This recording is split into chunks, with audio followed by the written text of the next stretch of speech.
یہ عید ایک بہت مشکل عید ہے ہمارے لیے، اور خاص طور پہ ان فیملیز کے لیے، ان خاندانوں کے لیے جن کے لوگ، جن کے بھائی بہن رشتہ دار سارے جیل میں، جن کی خواتین کے ساتھ زیادتی ہوئی ہے، جن کے گھر ٹوٹے ہیں، توڑ پھوڑ کے لوگوں کو اٹھایا گیا ہے۔ کئی میرے اپنے کزن بھائی جیل میں ہیں، عمران ریاض ابھی تک گم ہے، کسی کو بھی نہیں پتا۔ تو سارے فیملیز، جتنے بھی ہمارے لیڈرز ہیں ان کی فیملیز، اور خاص طور پہ جو ورکرز ہیں ان کی فیملیوں کو میں اس عید پہ ان کو کہنا چاہتا ہوں کہ یہ مشکل وقت بھی گزر جائے گا، آپ لوگ حوصلہ نہ ہاریں۔ انشاءاللہ یہ جو مشکل وقت ہے یہ کبھی رہ نہیں سکتا، مشکل وقت کے بعد ہمیشہ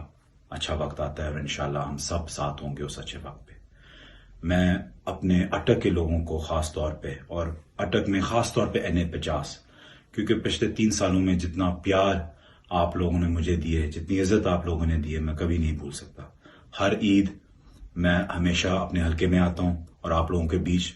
ہوتا ہوں، اور جن لوگوں میں فوتگیاں ہوتی ہیں خاص طور پہ ان کے پاس ہم جاتے ہیں، اور مجھے آج بہت افسوس ہے کہ یہ عید ایسے نہیں گزری۔ لیکن میں آپ لوگوں کو یہی کہتا ہوں کہ انشاءاللہ میں اپنے سارے ورکرز کو اور سارے جو میرے بھائی ہیں اور بزرگ ہیں ان کو میں یہی کہتا ہوں کہ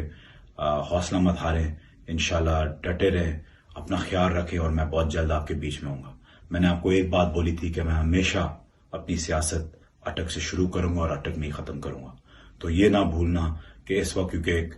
مشکل وقت ہے، میں 10 دن پہلے ایسے باہر آیا ہوا تھا، اور اب آپ کو پتہ ہے کہ میرے خلاف جو وارنٹس ہیں، اور جو ہی میں ایئرپورٹ پہنچوں تو مجھے گرفتار کیا جائے گا۔ لیکن انشاءاللہ جب یہ وقت بہت جلد ختم ہونے والا ہے، میں بہت جلد آپ کے بیچ میں ہوں گا، اور آپ لوگ یاد رکھیں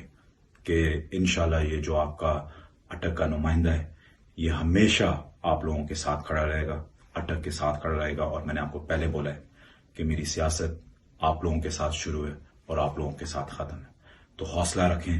اللہ سے دعا کریں کہ ہمارے پاکستان کے لیے بہتری ہو۔ ہم جو بھی کرتے ہیں زندگی میں وہ اپنے ملک کے لیے کرتے ہیں، جو بھی قربانیاں ہم دیتے ہیں وہ اپنے ملک کے لیے کرتے ہیں، اور انشاءاللہ ہماری قربانیاں ضائع نہیں جائیں گی، جو بھی ہو ہمارے ملک کے لیے بہتری ہو۔